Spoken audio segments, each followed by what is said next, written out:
terpercaya.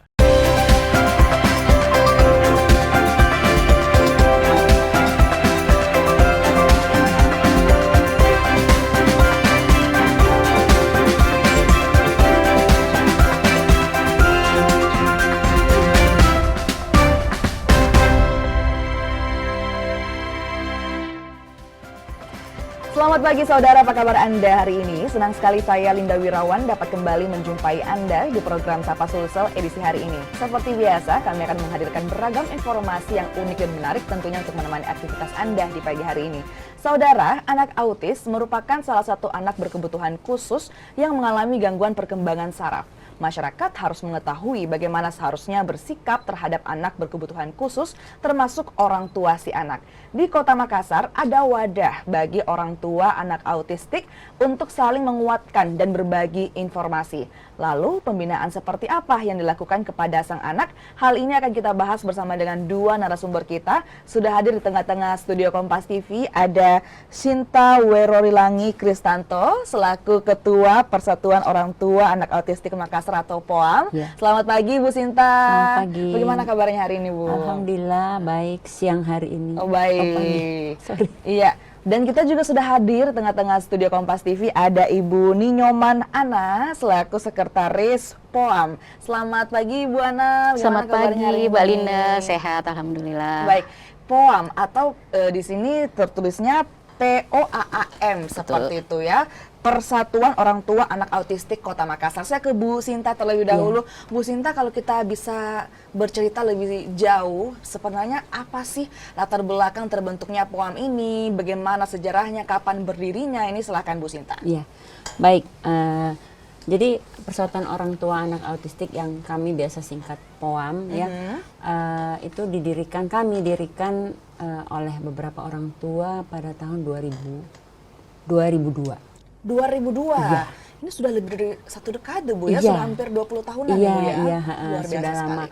Cuman ya on and off, karena orang tua dengan kesibukan masing-masing ya. Jadi di awal itu mulai tahun 2002, waktu itu ketuanya bukan saya, ada namanya Pak Jimmy Uno.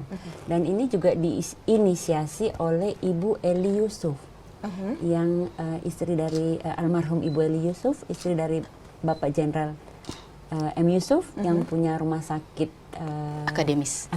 Iya. Ya, beliau sangat concern sehingga kemudian menghimpun beberapa orang tua, kemudian menyarankan gimana kalau buat persatuan orang tua. Waktu itu kami orang tua juga nggak kepikiran, cuman waktu itu di awal tahun 2000-an atau akhir tahun 1999 gitu ya, itu kan mulailah autistik itu mulai dikenal, mulai bisa dilirik seperti itu ya, Bu ya? Bukan juga mulai diagnosa gitu, mulai banyak para ahli yang bisa melakukan diagnosa dan mulailah juga misalnya anak saya yang sekarang sudah 26 tahun, waktu itu umurnya 2 tahun 7 bulan diagnosa. Akhirnya kemudian ada tempat terapi waktu itu di rumah sakit akademis. Kemudian ada Ibu Eli Yusuf ngobrol, yuk buat persatuan orang tua. Kami semua kan orang tua itu kalau udah diagnosa sibuknya minta ampun dengan anak gitu ya, jadi nggak kepikiran. Padahal waktu itu sebetulnya memang kita butuh banget karena belum ada informasi kan, beda dengan sekarang. Sekarang yang sudah ada internet, sudah ada apalagi namanya ya sudah internet, canggih informasi, ya? Jadi lebih mudah lah buat orang tua yang sekarang. Pada saat zamannya anak saya masih kecil, waktu itu pertama kali diagnosa memang terus kemudian ada disampaikan seperti itu, kami langsung oh iya ya, bagus juga ide itu. Akhirnya kita bentuk tahun 2002. Jadi dilatar belakangi dengan sedikitnya informasi yang tersebar pada saat itu Bu ya, betapa sulitnya seperti itu. Saya ingat hanya ada satu, waktu itu anak saya diagnosanya di Jakarta. Terus kemudian ya buta gitu, nggak tahu apa sih autistik, hanya satu waktu itu di Kompas. Apalagi namanya artikel. Baca kemudian kayaknya anak saya nih, terus kemudian ke Jakarta dibawa diagnosa, nggak ada buku-buku tentang nggak ada, hanya ada satu saya ingat kebetulan ada sepupu saya lagi kuliah kedokteran di UI, dia ngomong, Mbak ada di library ada satu buku, saya lupa lagi namanya, bukunya bagus banget, saya dipinjemin. Hanya ada itu. Terus ya udah terus balik ke Makassar kan setelah diagnosa. Bahkan di zaman itu buku-buku literasi itu sangat sulit untuk didapatkan terkait dengan autistik. Kita sampai ada orang tua di Jakarta yang sangat aktif banget gitu ya. Ke Amerika banyak beli buku, bawa, kemudian kami di-share ke orang tua. Kami pada beli waktu itu. Baru itu terus ya seperti itu.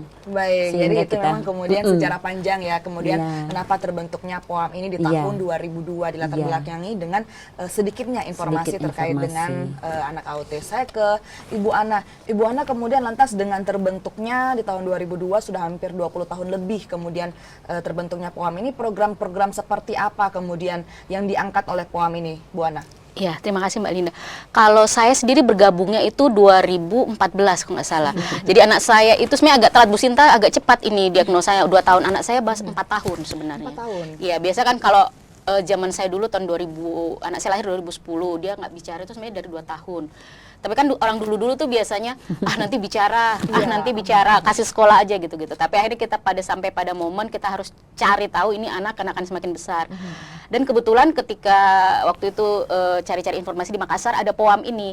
Nah, saya bergabung 2014. Cuman ya seperti Bu Sinta tadi bilang kita on off. Nah, mulai aktif lagi ini sekitar sebelum pandemi. Sebelum pandemi. Mulai. Jadi sebenarnya sudah ada beberapa kegiatan. Kita ada beberapa kegiatan termasuk Gamara anak autis itu, jadi bersama Pak Wali Kota itu sempat melaunchingkan Makassar Ramah Autis, terus melakukan diagnosa dini ya Bu Sinta ya, dengan PKK. Kerjasama dengan PKK. Kota Makassar. Iya, cuman kemarin sebelum pandemi kita mulai berpikir ya anak-anak kita, remaja-remaja kita autistik yang dulu masih kecil kan sekarang udah besar. Itu ada tantangan lagi. Dulu waktu masih kecil tantangannya bagaimana mencari terapi, melakukan diet, kan anak autis itu biasanya diet juga ya, casein free, gluten free. Tapi ketika semakin besar tantangannya beda lagi.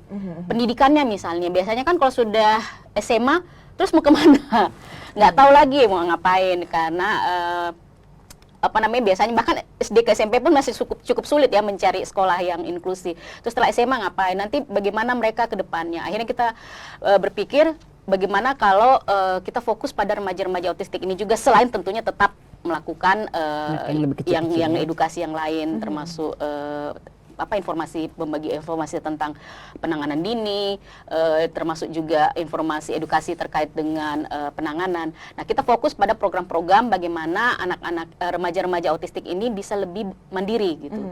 Maka kami bikin program namanya Bersama Berkarya Mandiri Berdaya. Jadi program sebenarnya untuk wirausaha bagi individu autistik dengan keluarganya. Karena tentu saja kalau kita berbicara mengenai individu autistik tidak lepas dari peran caregivernya ya, atau pendampingnya itu keluarganya biasanya. Jadi kita kasih waktu itu kalau nggak salah pelatihan wirausaha ya, mulai dari persiapan membuka usaha, catatan keuangan dan segala macam, itu kita sangat terbantu sekali dengan beberapa teman dan juga kita berkolaborasi sebenarnya. Intinya kalau untuk program kreasi Bersama Mandiri Berdaya ini kita kolaborasi karena kan tadi Bu Sinta bilang orang tua tuh sibuk ya minta ampun. Ibu ketua saja ini sibuk sekali. Saya juga mungkin ada beberapa pekerjaan sibuk. Jadi kita kolaborasi ketika kita mau melakukan program-program ini, termasuk misalnya memberikan workshop keterampilan kepada remaja autistik ini, kita kolaborasi dengan beberapa kawan-kawan startup misalnya.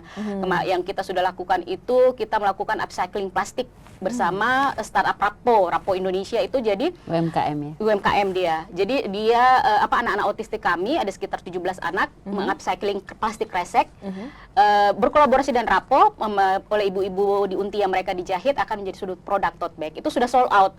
Sold out. Itu malah permintaan banyak sekali. Kita sekarang masuk batch kedua. Itu mereka senang sekali karena itu kan ada siapa yang buat misalnya. Misalnya anak Ibu Sinta Dewa yang buat, misalnya anak saya Arung yang buat seperti itu. Oke, jadi tentunya banyak sekali program-program yang bermanfaat bukan hanya untuk anak-anak autistik usia dini, tetapi juga untuk remaja dan juga usia dewasa seperti itu ya Bu Ana. Kita masih akan ngobrol banyak terkait dengan program-program visi misi dari Persatuan Orang Tua Anak Autistik Makassar. Namun kita jeda sejenak, jangan kemana-mana saudara, tetaplah bersama kami di Sapa Sulsel.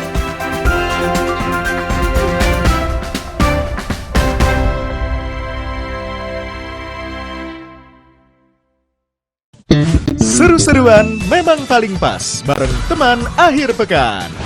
Mulai dari berbagi informasi, Tetap berada di channel Sapa Indonesia Akhir Pekan. hingga bercerita pengalaman seru dan lucu. Ini namanya kristalisasi keringat. Mau hangout ke tempat-tempat terbaik? Bisa. Let's go. Mau makan-makan enak? Juga boleh. Mumtaz. Semuanya ada di sini. Wow. Pada hari dan jam-jam berikut. Teman Akhir Pekan. Bersama Kompas TV.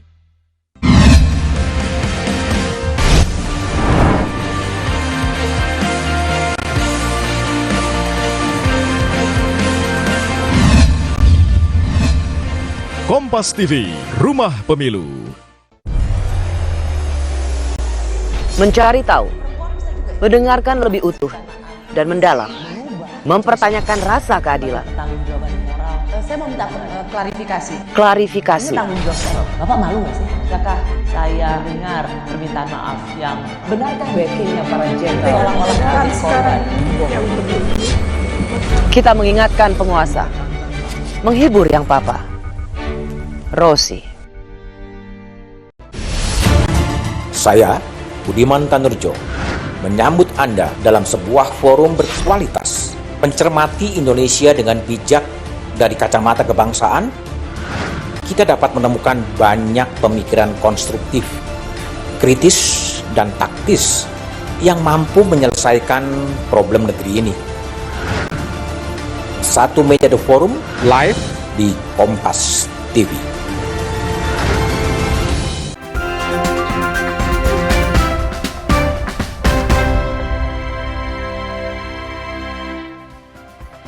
Terima kasih saudara, Anda masih bersama kami di Sapa Sulsel. Kita masih bersama dengan Bu Sinta dan juga Bu Ana membahas banyak sekali kemudian program-program dari Persatuan Orang Tua Anak Autistik Makassar atau POAM. Nah, mungkin saya ke Bu Sinta terlebih dahulu. Bu Sinta, mungkin visi misi apa kemudian yang ingin dibawa oleh POAM atau Persatuan Orang Tua Anak Autistik Makassar, Bu Sinta? Baik, jadi visi kami mendirikan POAM itu ya, yang pertama menumbuhkan kesadaran. Menumbuhkan kesadaran. Ya, masyarakat umum dan orang tua pada saat itu memang diagnosa, karena diagnosa masih sulit gitu ya. Iya. Jadi kita juga menumbuhkan kesadaran orang tua dan masyarakat umum.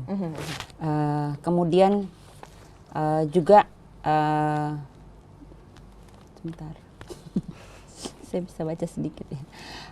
Dan penerimaan masyarakat. Penerimaan masyarakat. Iya, penerimaan masyarakat. Sejauh ini kalau menurut pandangan Bu Sinta, sebagaimana penerimaan masyarakat?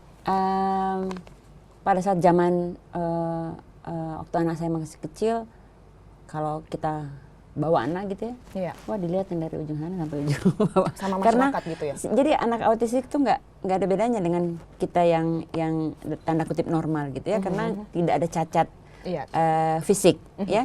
Jadi tapi dia hiperaktif. Kemudian kadang-kadang dia berperilaku, karena gangguan autistik itu kan ada 3 gangguan kan. Keterampilan komunikasi yang tidak ada ataupun kurang ataupun tidak ada. Keterampilan komunikasi. Ya, kemudian kemampuan ya. Terus kemudian perilaku yang terlihat aneh. Ya.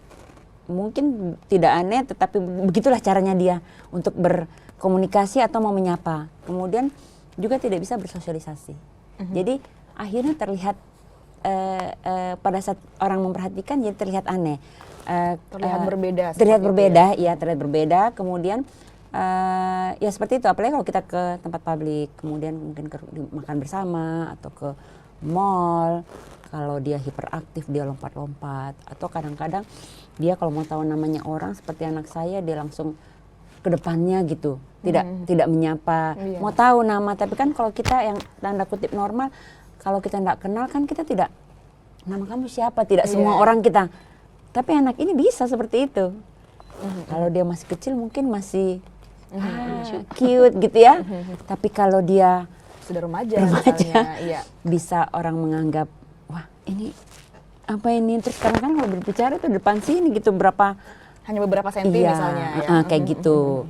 Jadi itu untuk menumbuhkan membuat orang masyarakat umum paham ya bahwa ada individu atau anak ya pada saat dia masih kecil, dan individu yang seperti ini gitu. Oke. Jadi baik.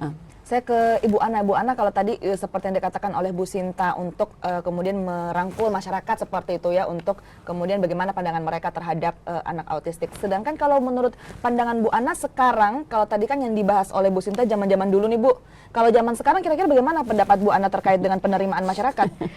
Kalau zaman-zaman sekarang sebenarnya ya sedikit banyak orang sudah mulai sedikit paham ya mengenai autisme dan bagaimana memperlakukan, tapi kebanyakan memang masih PR banget juga bagi kita. Masih PR yang besar. Masih PR ya untuk penyadartahuan sebenarnya bahwa autistik itu begitulah. Jadi kalau Bu Sinta tadi langsung ngomongkan, kalau anak saya itu apalagi kalau harum, dia akan langsung tarik tangannya gitu kan. Nah, hal-hal seperti itu kan ya mungkin karena tadi seperti Bu Sinta mungkin perawakannya secara fisik sama seperti non autistik.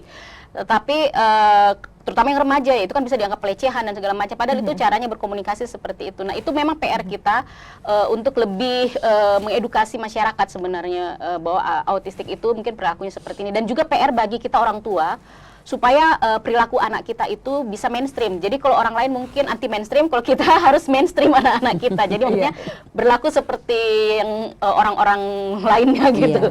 Jadi ya kalau mau berkenalan, menyapa singkat dan salaman misalnya, bukan langsung mengambil tangan. Nah, kita berupaya seperti itu. Jadi PR baik ke internal kita maupun juga ke masyarakat sebenarnya. Baik, jadi PR ke internal dan juga eksternal kepada masyarakat seperti itu ya Bu Sinta dan juga Bu Ana.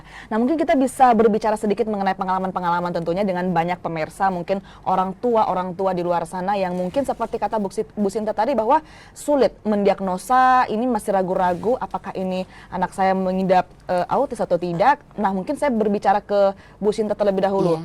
Di zaman di tahun 2000-an pada saat itu, kemudian betapa sulitnya kemudian buku-buku literasi terkait dengan autistik. Kalau untuk Bu Sinta sendiri di zaman sekarang, apakah sudah mulai terbuka atau seperti apa, dan semakin mudahkah orang tua untuk menentukan bahwa anak saya ini ternyata autis atau seperti apa, Bu Sinta? Iya, sangat jauh berbeda mengenai informasi. Ya, tersedianya informasi itu sekarang udah sangat-sangat banyak, bisa diakses informasi melalui internet, kemudian dokter-dokter dan para ahli juga sudah apa sih istilahnya? Ada akses yang lebih luas seperti itu intinya lah Bu ya, terkait dengan informasi. Terkait para ahli, maksud saya lebih informatif gitu ya. Ya, tentang gangguan autisme ini. Ya, terus kemudian orang-orang awam juga sudah banyak yang mengenal autistik itu apa, sudah.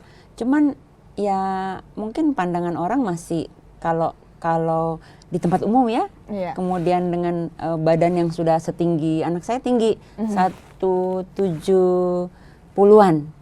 Ya, itu terus kemudian sekarang sudah tidak lompat-lompat lagi. Cuman kadang-kadang kalau ada mau sesuatu terus berkeras mau, terus kan lihat ini kok udah besar banget seperti itu gitu ya. Jadi itu, nah apalagi namanya? MCAT ya. Iya, untuk diagnosa, jadi seperti kalau untuk diagnosa sih sebetulnya bisa kita self diagnose orang tua, bisa. Cuman sebatas ada MCAT. Ya, MCAT itu dikeluarkan oleh psikiatri, asosiasi psikiatri dari Amerika. Itu kita menggunakan para psikolog atau dokter anak umumnya menggunakan itu untuk mendiagnosa. Tapi ya, ada beberapa pertanyaan, kemudian kita bisa lihat, kita bisa baca ya, mudah kita dapatkan sekarang di internet. Kemudian kita bisa self diagnose sebetulnya anak kita. Cuman kalau saya sih tidak menyarankan, karena diagnosa itu kan harus para ahli ya, yang menentukan, oke, ini autistik, ya. Tapi kita bisa melihat, wah memang dari pertanyaan-pertanyaan ini kok kayaknya saya menjawabnya semuanya ya gitu. Oh berarti anak saya ada sesuatu gitu. Jadi, kan kita sebagai orang tua itu harusnya pastinya bisa merasa ya bahwa anak kita, cuman kadang-kadang masih ada denial. Betul. Ya, Jadi kalau mungkin dokter yang atau para ahli yang menyampaikan mungkin langsung. Jadi dari awal, jadi dari orang tua sendiri kemudian bisa melihat, kemudian setelah kemudian ada perasaan yang mengarah ke situ, mungkin bisa langsung membawa ke para ahli untuk lebih memastikan seperti itu. Kita masih akan ngobrol banyak, mungkin kita akan menggali lagi lebih dalam terkait dengan pengalaman-pengalaman Bu Sinta dan juga Bu Ana, namun kita jeda sejenak. Jangan kemana-mana saudara, tetaplah bersama kami di Sapa Sulsel. Seru-seruan memang paling pas bareng teman akhir pekan. Mulai dari berbagi informasi, Tetap berada di channel Sapa Indonesia Akhir Pekan. hingga bercerita pengalaman seru dan lucu. Ini namanya kristalisasi keringat. Mau hangout ke tempat-tempat terbaik bisa. Waktu habis. Let's go. Mau makan-makan enak juga boleh. Muntas. Semuanya ada di sini. Wow. Pada hari dan jam-jam berikut. Teman akhir pekan bersama Kompas TV.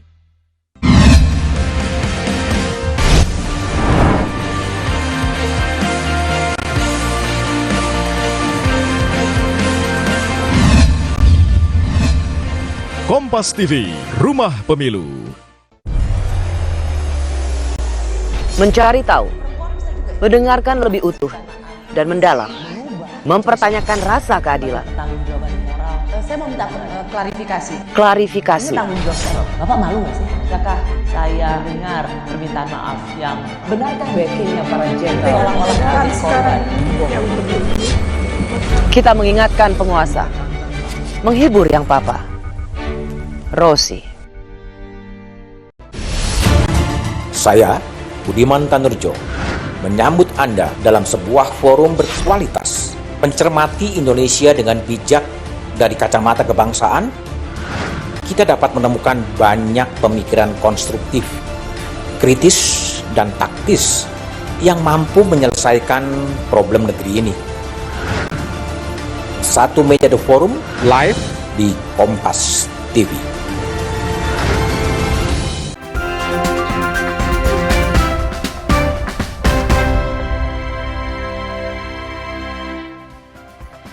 Baik saudara, terima kasih Anda masih bersama kami di Sapa Sulsel. Kita masih bersama dengan Bu Sinta dan juga Bu Ana, membahas banyak sekali terkait dengan gejala-gejala dan juga pengalaman Bu Sinta dan Bu Ana sebagai orang tua dari anak autistik di Kota Makassar, Sulawesi Selatan. Saya kembali ke Bu Ana terlebih dahulu. Bu Ana, tadi sempat dikatakan bahwa salah satu programnya bersama dengan Kota Makassar yaitu Makassar Ramah Autis.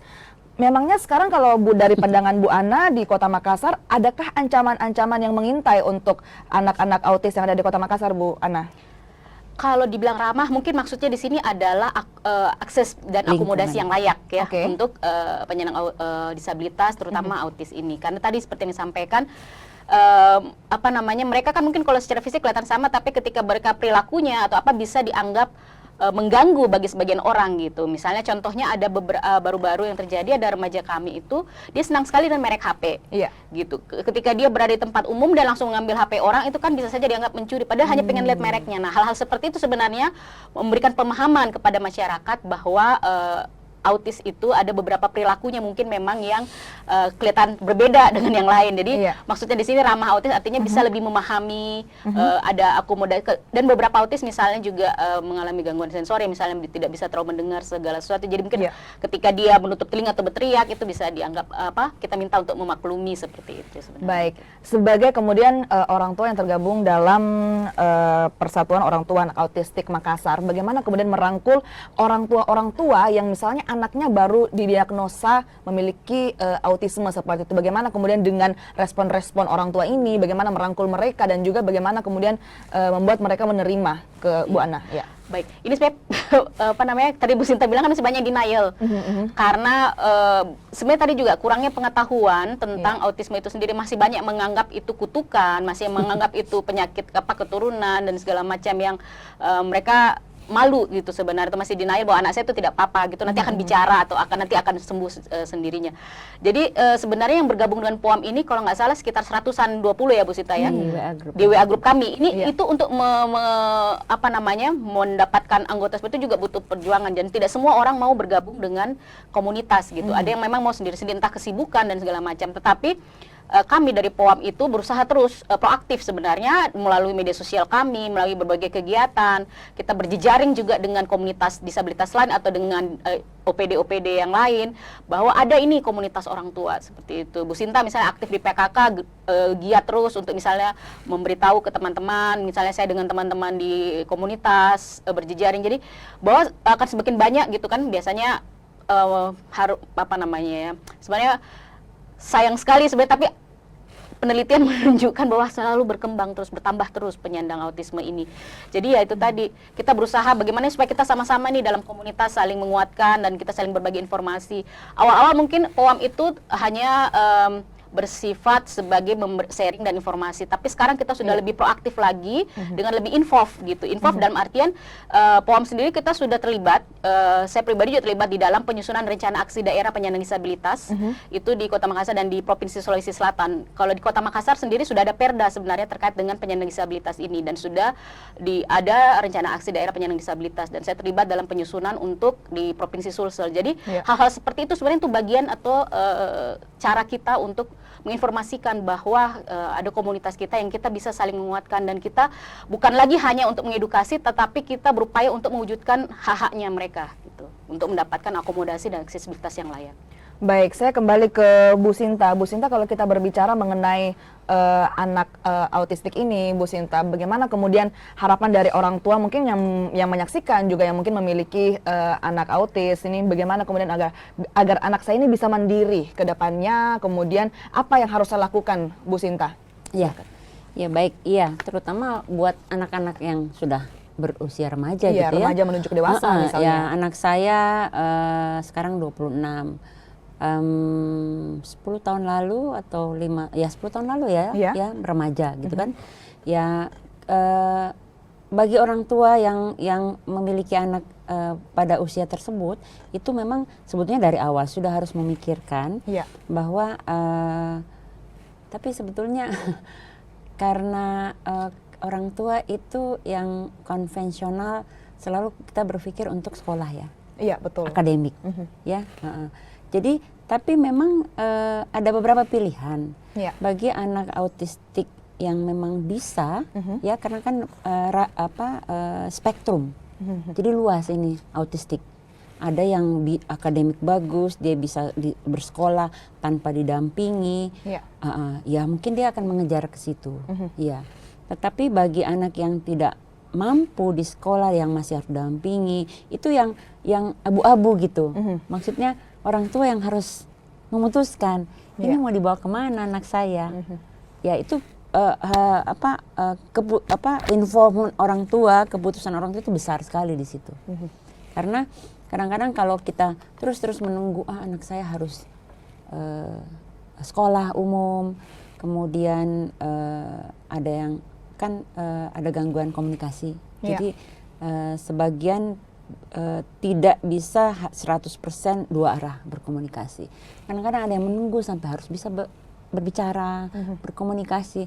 Nah itu semua menurut saya waktu berjalan gitu, ya. Jadi keputusan harus cepat diambil, harus cepat. Seperti itu Bu Sinta ya. Iya, pada saat anak usia menjelang remaja, terus kita kan orang tua yang paling tahu kan anaknya, anaknya ini kira-kira bisa dibawa kemana? Tentu saya dengan konsultasi ahli, dengan terapisnya, dengan ngobrol. Makanya POAM itu penting. Ya, di situ kita bisa ngobrol sama orang tua lain yang punya anak yang sudah, yang sudah lebih dulu menjalani gitu. Nah, di situ keputusan itu yang paling penting karena ya banyak ya yang saya melihat juga masih terus memikirkan yang hal lain, tetapi sebetulnya yang inti ini yang kita mau bawa kemana, bagaimana kemandirian anak, bagaimana life skill anak, terus kemudian kalau dia sudah mandiri, apakah dia bisa hidup sendiri misalnya? Hidup sendiri sih mungkin buat kita masih agak, tapi apakah dia bisa punya kegiatan yang menjadi hobinya dia, Terus kalau kegiatan itu bisakah menghasilkan uang? Yang kayak gitu tuh kan perlu dipersiapkan jauh-jauh hari. Untuk itu kemudian keputusan orang tua menjadi penting, secepat mungkin bisa diambil seperti itu ya Bu Sinta dan juga Bu Ana. Terima kasih sekali lagi Bu Sinta dan juga Bu Ana, tadi luar biasa sekali perbincangan kita terkait dengan kondisi di Kota Makassar dan sekitarnya, terkait dengan anak autis, dan juga kemudian bagaimana tips-tips yang tadi diberikan kepada orang tua bahwa keputusan harus segera diambil secepat mungkin, itu lebih baik Bu Sinta dan juga Bu Ana. Tentu saja dengan sudah berbagai macam intervensi dilakukan. Ya mungkin lupa ya kita mention bahwa anak ini kita harus berikan intervensi dini. Ya kalau dia masih terapi. Terus kemudian kita kasih berbagai macam skill. Ya orang tua harus memberikan, karena kalau orang tua sudah memutuskan begini tapi kita juga tidak memberikan dia skill, ya anak juga tidak bisa. Itu salah satu tips tambahan Bu ya, memberikan intervensi dini kepada anak seperti itu. Baik, terima kasih sekali lagi Bu Sinta dan juga Bu Ana sudah hadir di tengah-tengah studio Kompas TV, membagikan banyak sekali informasi, juga tentunya yang sangat berguna kepada orang tua yang ada di luar sana. Dan saudara, informasi tadi juga sekaligus menutup perjumpaan kita di Sapa Sulsel edisi hari ini. Saya Linda Wirawan bersama dengan segenap kru yang bertugas mengucapkan terima kasih, selamat pagi, selamat beraktivitas, dan sampai jumpa.